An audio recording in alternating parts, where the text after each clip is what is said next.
The challenge of doing this film, Rise of Skywalker, has been to consider not just that this has to stand on its own, or that it's the end of 3 movies, but that it's the end of 9 movies. There have been ideas that we've had since we started working on 7. There are ideas that George had when he began working on episode 4.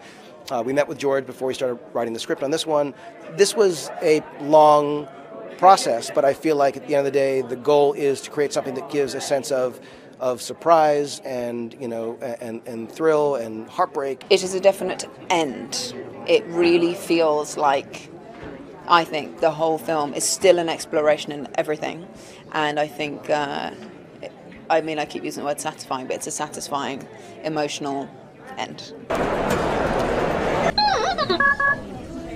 Force awakens again. I thought it was going to be something like that, but I was like, oh wow, shit, I didn't know anything. So we get the experience just like you sometimes of some of the things that they show.